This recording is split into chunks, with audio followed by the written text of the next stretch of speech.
The room went silent before he walked in. Not because of him, because of what they saw on his face. Adrián el Sombra Velasco, the man who had dismantled 3 cartels before his 35th birthday, stood at the head of his own war table. And for the first time in 15 years, he looked like a man who had miscalculated. His phones were dead. Not broken. Not stolen. Ignored. 22 men he had personally recruited. Men who had bled for him. Men who had buried bodies beside him and never once flinched. Gone. Not to his enemies. Not to a higher bidder. They had simply stopped answering. And on the center of his table, where his operational maps used to be, sat a single folded card. No name. No threat. No demands. Just 4 words, written in ink, so calm it felt like a verdict. She said you'd call. Adrián's jaw tightened. He knew that handwriting. He had watched those hands fold napkins at dinner, arrange flowers on a Sunday, sign documents he handed her without question. Naomi. Quiet. Still. Invisible. He had never once considered her dangerous. That was his first mistake. And somewhere in the city tonight, it would not be his last. Adrián Velasco did not inherit power. He carved it out of nothing, with bare hands, cold decisions, and a mind that never stopped calculating. By 30, he controlled more territory than men twice his age. By 35, 3 rival cartels had been quietly absorbed into his structure. Their leaders either retired or buried. Their networks folded into his like pages of a book he had already finished reading.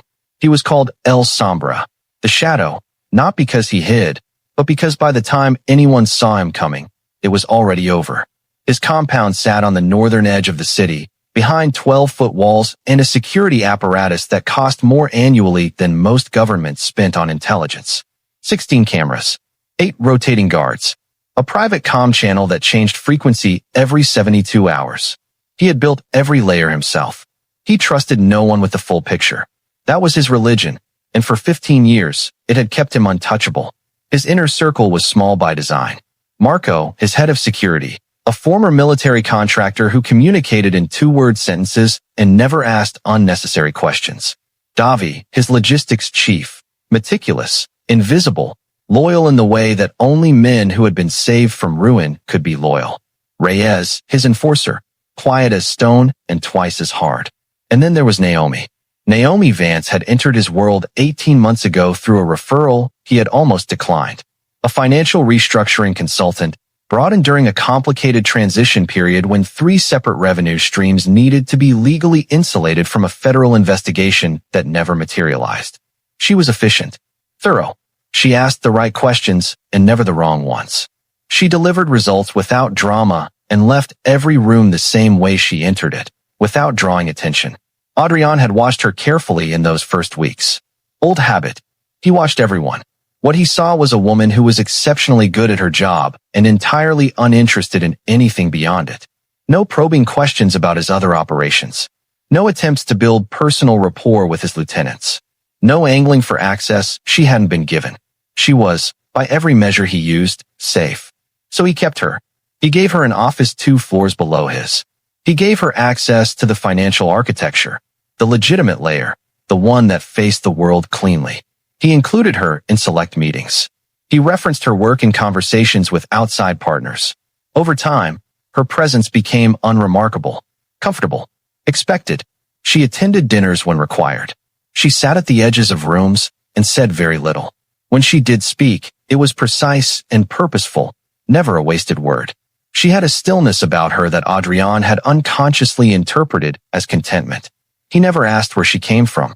Not really. He had run a surface background check 18 months ago and found nothing alarming. Clean record, reputable references, a consulting history that checked out across 4 firms. What the check hadn't found, what no surface check ever could, was the name her father had operated under before the network was officially dissolved. Elias Vance. A name that meant nothing in any current intelligence file. A name that meant everything to the men who had served under him. Adrián had looked at Naomi and seen a consultant. The Underworld had looked at Naomi and seen something else entirely.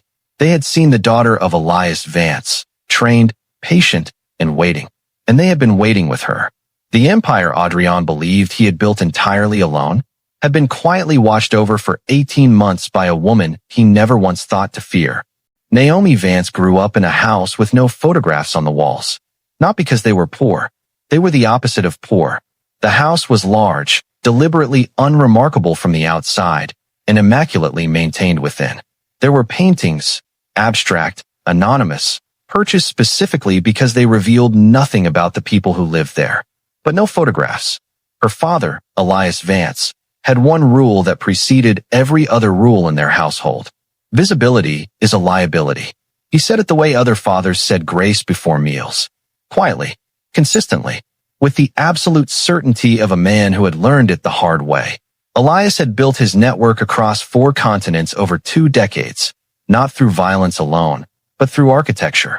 He understood that the most durable power structures were the ones that no one could clearly see. Lieutenants who didn't know each other's names. Resources that moved through channels with no central signature. Loyalty systems that operated on trust built over years, not fear enforced by threat. He was brilliant.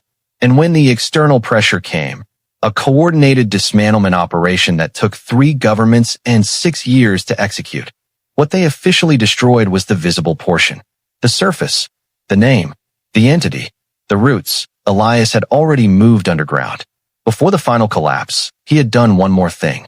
He had transferred everything he knew, every contact, every protocol, every silent loyalty still waiting in the network, to the one person he trusted completely. Not a lieutenant, not a lawyer, not a surviving partner. His daughter. Naomi was 17 when the transfer began. Not a single conversation, but a years-long education delivered in pieces, a name here, a location there, a lesson about how power actually moved through the world versus how it appeared to move. By the time she was 22, she had memorized more of the Underworld's architecture than men who had lived inside it for decades. She never used it. That was the second lesson her father had taught her. Never take visible control. Let them forget you exist. Then decide. She had carried both lessons into Adrián's world like a concealed weapon she never drew. She watched him operate. She studied his structure, its strengths, and its gaps. She noted which of his men had histories that predated him, which loyalties were paid for versus earned, which alliances were held together by his presence alone, and which would survive without him. She was never disloyal to Adrián in those 18 months. She never sabotaged a meeting, never redirected a resource, never whispered a word to anyone outside. She simply observed. And when certain men from the old network made contact, careful, indirect, testing, she received them quietly. She did not recruit them. She did not issue orders. She simply let them know she was there. That was enough. Men who had served under Elias Vance for years and spent the last decade operating in gray silence, waiting for something they couldn't name, finally had an answer. She was there. That single knowledge shifted something deep in the architecture of the Underworld. Not loudly, not visibly, but permanently. Adrián sat 2 floors above all of this and never felt a tremor. Because Naomi moved the way her father had taught her, below the threshold of detection, beneath the floor of anyone's concern. She attended his dinners. She filed his reports. She said good evening when she left. And every single night, she went home knowing exactly what she was, what she carried, and what was waiting for the moment she decided to let it breathe. She had not decided yet. But the day Adrián handed her that severance agreement, she decided. It started with a restructuring memo. That was what Adrián called it. Internally, professionally, without drama. A restructuring. A routine realignment of his inner circle to consolidate oversight and reduce what he termed operational redundancy. What it actually was simpler than that. He was tightening his grip. After a closed-door meeting with Marco and Reyes, Adrián had decided that the financial oversight layer, the position Naomi occupied, needed to be folded back under direct internal control. He wanted one of his own men reviewing the numbers. Someone whose loyalty he had purchased personally. Someone who answered to him alone. Naomi, in his assessment, had done her job well. The transition period was complete. The legal exposure had been neutralized. There was no longer a compelling operational reason to maintain an outside consultant at that level of access. It was a business decision. He told himself that twice. On a Thursday morning, he had his assistant prepare the paperwork. Severance terms were generous, 6 months, full payment, a strong letter of reference. He was not a man who treated exits poorly. That had always been part of his code. He did not deliver the paperwork himself. He sent his assistant. Naomi was at her desk when the envelope arrived. She read it in full. Every clause, every figure, every carefully worded line. Her expression did not change. Her hands did not tremble. When the assistant asked if she had questions, she said no. She signed every page. She returned the documents in the same envelope, thanked the assistant by name, and spent the next 40 minutes completing every task on her desk, finishing each one, filing every document, leaving nothing incomplete. Then she gathered one bag, the same small leather bag she had carried into the building 18 months earlier, and walked to the elevator. She pressed the lobby button. She did not look back at her office. She did not ask to speak to Adrián. She did not leave a note. In the lobby, she nodded to the security guard, a man named Torres who had worked the desk for 6 years and always asked about her coffee order, and walked through the front doors into the afternoon light. Torres watched her go. Then he picked up his personal phone, not the building comm, and made a call. He didn't call a friend. He didn't call family. He called a number that had been stored in his phone under a name that meant nothing to anyone who might look. A name that was simply a placeholder for a connection that had been waiting, dormant, for the right moment. Adrián did not know Torres had that number. He did not know that Torres had been placed in that lobby 4 years ago, long before Naomi's arrival, by a network that understood the value of patience. He did not know that the security guard he passed every morning had never truly been his. That afternoon, Adrián held a brief internal meeting to announce the restructuring. The room received it without reaction. Marco nodded. Reyes said nothing. Davi made a note in his ledger. Adrián felt the clean satisfaction of a decision made and executed without friction. He poured himself a drink that evening. He slept well. He did not know that in the 40 minutes Naomi had spent completing her desk work before leaving, she had made 3 brief, untraceable calls. Not instructions, not threats, just 3 words, delivered once to each recipient. It's time. Move. She had waited 18 months to say them. She only needed to say them once. Marco missed his first check-in on a Saturday morning. Adrián noticed at 7:04 a.m., 4 minutes after the scheduled window closed. He noted it, assumed a technical issue, and sent a secondary ping through the backup channel. Nothing. By 7:30, he called directly. The phone rang out. Adrián set his coffee down and stood still for a moment in the way that only men trained by years of threat assessment do. Not panicking, but recalibrating. Running probability trees in the space between one breath and the next. Marco did not miss check-ins. In 11 years, the man had been 4 minutes late exactly once, on the morning his mother died, and he had called ahead to explain. Adrián called Reyes. Reyes answered on the second ring, which was normal.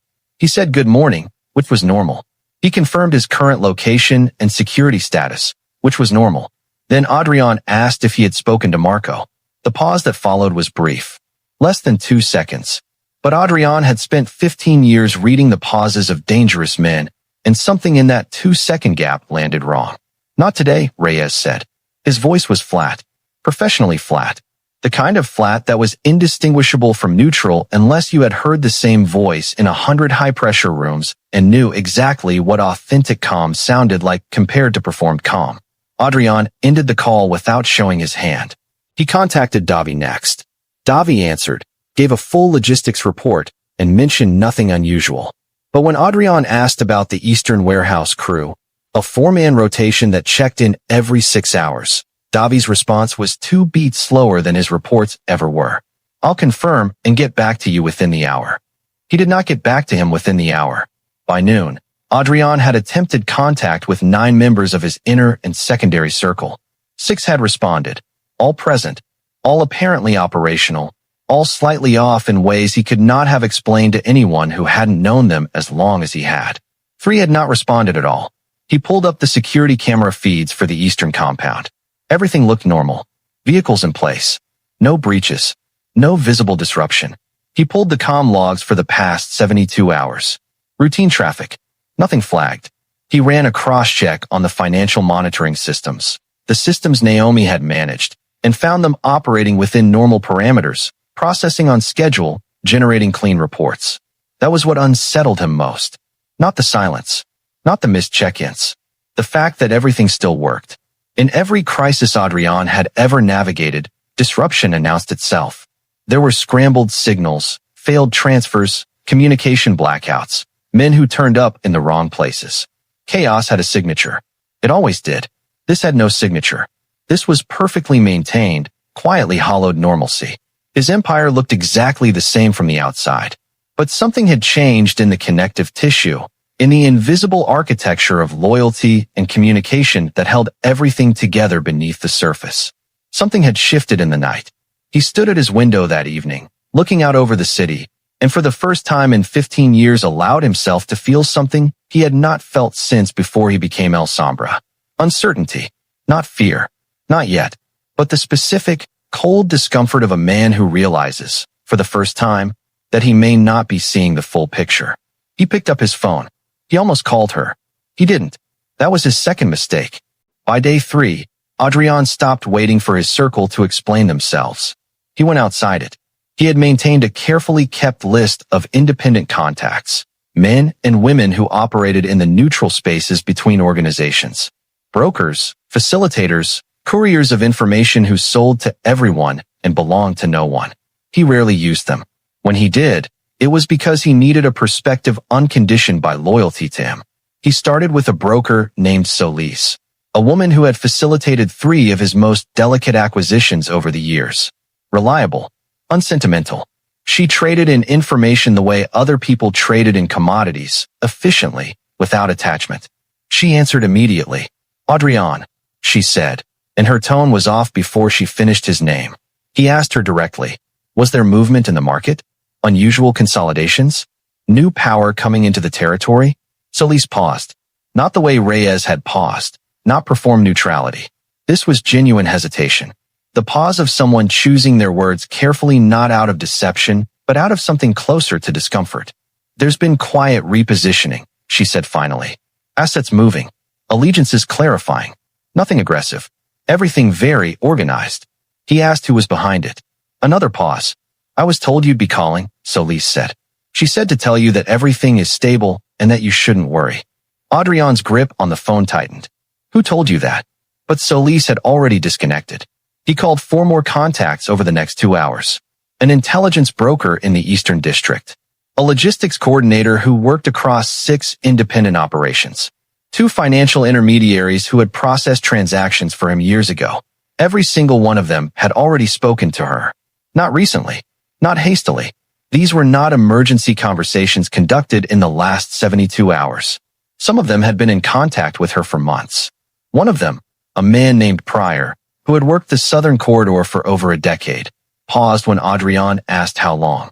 Since before she started working for you, Pryor said quietly. The line between Adrián's shoulder blades went rigid. What exactly is her name to you? Adrián asked. His voice was controlled, measured. The voice he used when he needed information more than he needed to express what he was feeling. Pryor's answer came slowly, carefully. The way men speak when they are aware they are handing someone a piece of reality they cannot unreceive. She's Elias Vance's daughter, Pryor said. I've known what she was since the first time I saw her name attached to your operation. We all did. We. Adrián repeated the word once, quietly, to himself after the call ended. Not a question, a reckoning. He sat with it for a long time. The specific weight of understanding how thoroughly and for how long he had been operating inside a context he hadn't known existed. Elias Vance. He knew the name. Anyone in his world knew the name. The way you knew the names of things that had shaped the landscape before you arrived. Vance's network had been dismantled years before Adrián built his own empire. Ancient history. A story that had already ended. Except it hadn't ended. It had gone quiet. And its heir had walked into his building with a leather bag and a clean resume and sat 2 floors below him for 18 months, while every man who had ever served her father recognized exactly what they were looking at. Adrián had handed her a severance agreement. They had been waiting for her signal. There is a kind of loyalty that money cannot buy. Adrián understood purchased loyalty. He had built his entire operation on it. Contracts enforced by consequence. Allegiance maintained through a careful balance of reward and threat. It was transactional. It was reliable within its limits. What he had never fully understood, because he had never needed to, was inherited loyalty. The kind that lived in men not because of what you had done for them, but because of what your bloodline represented. Because of what your father had built and what it had meant to them when it was taken away. Because of years spent in gray, purposeless silence, waiting without knowing what they were waiting for, until the moment something familiar moved in the world again and every dormant nerve ending fired at once. This was what Naomi carried. Not weapons, not territory, not explicit operational authority. A name, a bloodline, a history that had never been erased, only buried. Adrián began to understand the architecture of it in pieces, through calls that grew increasingly, revealing the more contacts he exhausted. An old alliance broker named Cassius, a man Adrián had heard of but never directly worked with, reached out unprompted on the afternoon of day 4. Cassius was 71, had been operating in the background of the Underworld since before Adrián was born, and had personally facilitated the foundational agreements of Elias Vance's original network. He called Adrián's private line. I wanted to speak to you before you made any decisions you couldn't undo, Cassius said. Tell me who she is, Adrián said. You know who she is now. Tell me what I don't know. Cassius was quiet for a moment. When he spoke again, his voice carried the particular weight of a man delivering a truth he had held for a long time. Elias didn't just raise a daughter. He built a successor. He knew what was coming. He knew the network would be dismantled from outside, and he spent the last years of his operation transferring everything to her. Contacts, protocols, loyalties, the entire infrastructure. Not so she could rebuild it immediately, so she could hold it, maintain it in suspension, and activate it when and if she chose. For how long? Adrián asked. She's been holding it for 6 years, Cassius said. Waiting, working, learning everything she could about the current landscape, about the men who had risen in the space her father left behind. He paused. About you, he added. The word landed like a weight dropped from a great height. She came to you deliberately. Cassius continued. Not to destroy you. Not initially. She came to understand you. To see whether you were the kind of man the network could work alongside, or the kind of man it would eventually need to work around. And what did she decide? Adrián asked. The pause this time was longer. She hadn't decided yet, Cassius said. Until you handed her that envelope. Adrián said nothing. You didn't fire a consultant, Adrián, Cassius said, and his voice was almost gentle. You dismissed the heir to the most sophisticated dormant network in this hemisphere, in front of her father's people, without knowing who she was. Another pause. They were watching to see how you treated her, Cassius said. That was the final test.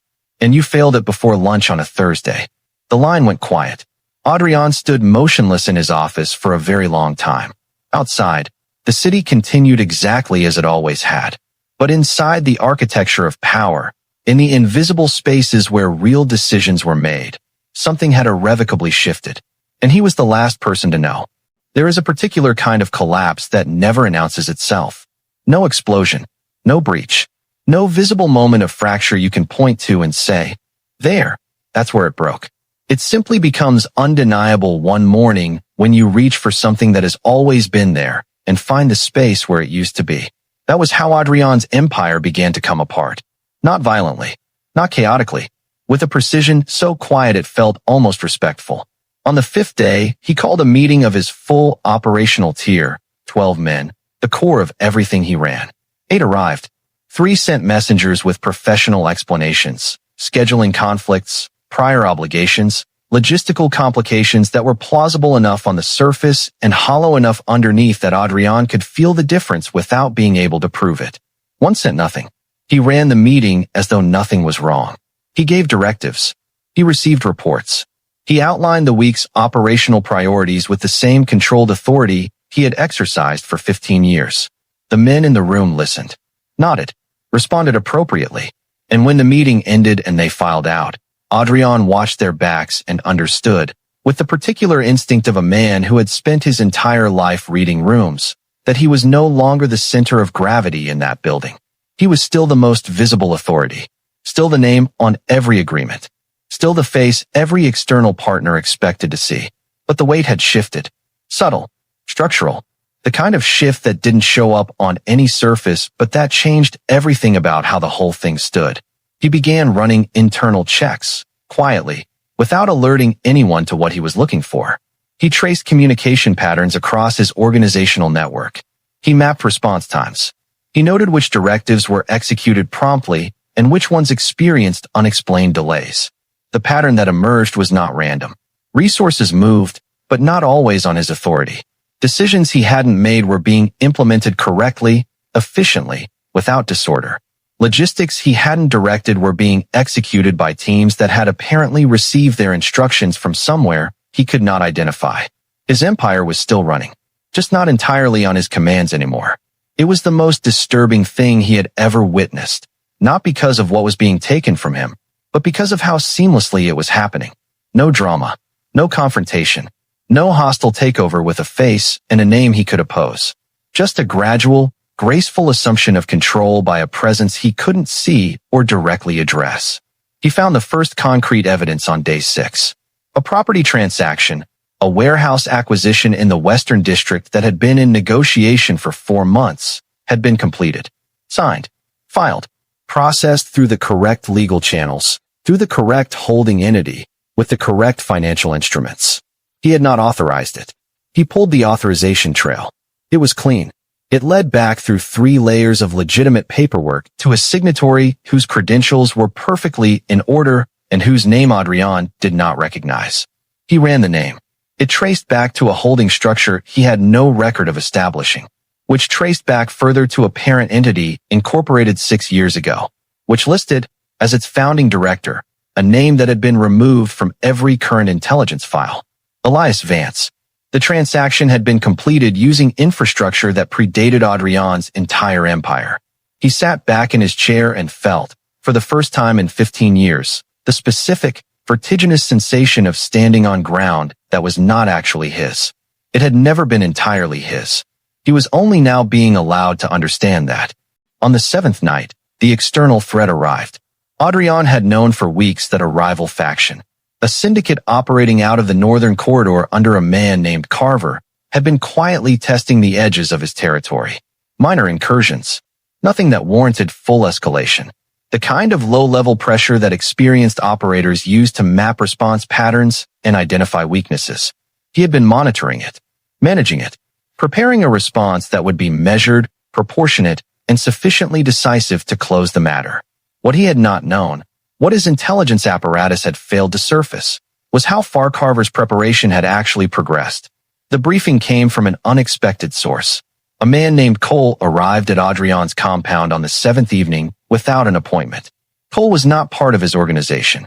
He was an independent, a courier of sensitive information who had done occasional work for Adrián years ago and had not been in contact since. He was shown in without argument because the gate security had recognized him. Later, Adrián would realize that the gate security had been told to expect him by someone else.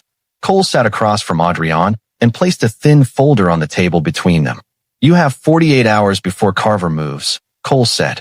"Full scale. He's not testing anymore. He's been waiting for what he calculated would be a window of internal instability." Adrián kept his expression neutral. "What window?" Cole's eyes were steady. "The one that opened when she left." The folder contained intelligence Adrián's own network had not produced, detailed, sourced, precisely compiled. Carver's full operational plan, his timeline, his primary targets within Adrián's structure, the external alliances Carver had quietly assembled over the previous 3 months. It was the most comprehensive threat assessment Adrián had seen in years. He looked up from the folder. "Where did this come from?"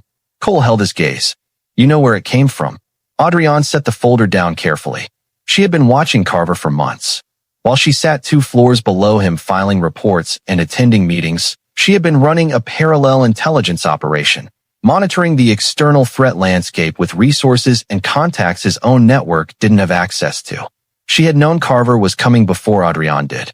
And when she left, when he handed her that envelope and she walked out of his building without a word, she had not left him exposed. She had left the intelligence behind. Through Cole, through careful, untraceable channels, delivered at the exact moment it was most needed. She had protected him on her way out the door. That realization moved through Adrián's chest like something he didn't have a word for. Not gratitude, though that was somewhere in it. Not guilt, though there was plenty of that too. Something closer to the specific devastation of understanding, fully and finally, how fundamentally you had misread a person. How you had taken something rare and complex and quietly extraordinary and filed it under unremarkable because it hadn't demanded your attention loudly enough. She had sat in his building for 18 months, protecting him from threats he didn't know existed, holding an empire she could have activated at any moment, never once leveraging what she had. And he had handed her a severance agreement and sent his assistant to deliver it. Cole stood to leave. At the door, he paused without turning. She said the intelligence is complete and current. She said you'll know what to do with it. He left. Adrián sat alone in his office with the folder in his hands and the full weight of his miscalculation settling over him like a verdict he couldn't appeal. He drove to her apartment that night. Not with men, not with authority, not with the controlled, purposeful movement that characterized every decision Sombra made in the world. He drove alone. He had found the address through Marco, who answered his call this time, which told him more than the answer itself. Marco hadn't gone dark because of disloyalty. He'd gone quiet because he was waiting to see what Adrián would do. Because the people around Adrián had understood the gravity of what happened before Adrián did, and they had all, in their own ways, been holding their breath. He found her building without difficulty, took the elevator to the 4th floor, stood outside apartment 412, and did something he almost never did. He hesitated, not from fear, from the specific weight of a man who has rehearsed a conversation 100 times in the preceding hours and arrived at the door knowing that no version of it was adequate. He knocked. She opened the door after a moment. She was dressed simply, not as if she had been waiting, not as if she had been caught off guard. Just present, settled, the same stillness she had always carried, except that now he understood it differently.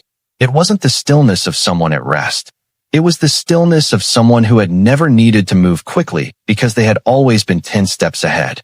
She looked at him without surprise. "You got the folder," she said. Not a question. He stepped inside when she moved to allow it. The apartment was clean and quiet and told him almost nothing, which he now understood was intentional. No photographs. Of course, no photographs. He stood in the center of her living room and looked at her and said the only true thing he could. "I didn't know who you were." "I know," she said. "You should have told me." She considered that for a moment, not dismissively, but genuinely, as though the question deserved an honest answer. "I needed to know who you were first," she said, "before I decided whether telling you was something I wanted to do." "And what did you decide?" She didn't answer immediately. She moved to the window and looked out at the city the way people do when they are organizing something complex into words. "I decided you were worth staying for," she said finally. "That's why I stayed as long as I did. Not because I had to, because I chose to." He absorbed that. "And when I handed you the envelope?" She turned from the window. "You answered my question," she said simply. Not the way I hoped, but honestly, there was no accusation in her voice. No cruelty, just the clean, precise delivery of a truth she had already finished grieving. Adrián had met dangerous people his entire life. People who used fear and spectacle to announce their power. People whose threat was always visible, always loud, always aimed directly at you. Naomi was nothing like any of them. She was dangerous the way deep water was dangerous. Not because it announced itself, but because you didn't understand the depth until you were already in it. He looked at her across the quiet room and understood, fully, finally, that he had never been protecting her. She had been deciding whether to protect him. He opened his mouth to say something. Something that might begin to address the gap between what he had assumed and what was true. Before he could speak, her phone lit up on the table beside her. She glanced at it. The stillness in her face shifted, just slightly, just enough for him to notice. "What is it?" he asked. She picked up the phone. "Read the message." Then she looked at him with an expression he had never seen on her face before. Not fear, not urgency, something quieter than both. Something that landed far heavier. "Carver didn't wait for 48 hours, she said. The message was 4 words. "They're already at the gate." Naomi set the phone down with the careful, deliberate steadiness of someone who had prepared for this possibility and was now moving through the response rather than reacting to it. Adrián was already pulling out his own phone. His calls went through this time. All of them. Marco picked up on the first ring. Davi was already mobile. Reyes confirmed position in under 10 seconds. They were moving. Not because of his call. They had already been moving before he dialed. Receiving instructions through channels he still didn't fully understand, coordinating in response to a notification system that had activated before he was even in the car. He stood in Naomi's apartment and watched his organization mobilize in real time and understood, with absolute clarity, that this response had not been assembled in the last 48 hours. It had been assembled months ago. She had known Carver was a long-term threat before Adrián had classified him as anything more than a nuisance. She had built a contingency operation, quietly, invisibly, using the network she carried, and she had prepositioned assets against a threat she had seen coming while Adrián was still monitoring minor incursions. His organization was responding to an attack on his territory using a defense architecture that was not his. It was hers. He turned to look at her. She was already moving through the apartment with calm, purposeful efficiency, pulling a jacket from the closet, picking up a second phone he hadn't seen before, typing a brief message with the focused expression of someone executing a plan they had already run through 100 times internally. "You planned for this," he said. "I planned for everything," she said without looking up. "Even me asking you to leave?" She paused at that, looked up, held his gaze for a moment with the first unguarded expression he had ever seen on her face. "I planned for the possibility," she said. "I hoped I wouldn't need that plan." She sent the message, set the phone down, looked at him fully. "I need to go," she said. "There are 3 things in motion right now and 2 of them require my presence in specific locations within the next 20 minutes. Then I'm coming with you." Something moved across her expression, not the cold stillness he had learned to read as her resting state, but something more complicated, more human. "Adrián," she said, and her voice was quieter than he had ever heard it. "You don't come with me. You go protect your territory. The defense I built will hold Carver's first wave. But your people need to see you." "And what do your people need to see?" She picked up her bag. "They already know what they need to know," she said. She moved toward the door. He didn't stop her. Not because he lacked the impulse, but because some part of him, the part that had spent 15 years reading rooms and people and the invisible architecture of power, understood that stopping her was not something that happened to a woman like Naomi Vance. You didn't stop her. You either stood beside her or you stood in her way. He had already spent 18 months standing in her way without knowing it. At the door she turned, looked at him one final time with those still, measuring eyes. "He thought I needed him," she said softly. Not to him, almost to herself, as though she were finally closing something she had been holding open for a long time. Then she walked out into the corridor and didn't look back. And in the silence she left behind, Adrián finally understood. She hadn't left him. She had released him to what was coming. And what was coming was already here. Part 2 reveals the one move Naomi hasn't made yet, and why she's been protecting Adrián from a threat that isn't Carver. The real danger has a face he trusts, and she's known it since month 1. There is a kind of blindness that power creates. Not ignorance, not stupidity, something more insidious, the quiet, unchallenged assumption that because someone does not demand to be seen, they must not matter. That stillness is smallness. That silence is absence. Adrián Velasco was not a foolish man, but he made the oldest mistake in the world. He measured Naomi by what she displayed, never once asking what she chose not to show. The first lesson this story leaves us is this. The most powerful people in any room are rarely the loudest. They are the ones watching, cataloging, deciding. The ones who could move mountains and choose, every single day, to stand still, because they understand that timing is everything and patience is a form of mastery most people never develop. The second lesson is harder. We do not lose people in a single moment. We lose them in every small dismissal, every assumption left unquestioned, every time we look at someone's stillness and call it ordinary. Adrián didn't lose Naomi the day he sent that envelope. He lost her the day he stopped looking. And the third lesson, the one that sits heaviest. Loyalty is not purchased. It is either inherited, earned, or forfeited. He forfeited his, not through cruelty, through carelessness. And in the underworld, as in life, carelessness is often the most expensive mistake of all. Be careful what you overlook. Some things, once released, do not return. And some people were never yours to release.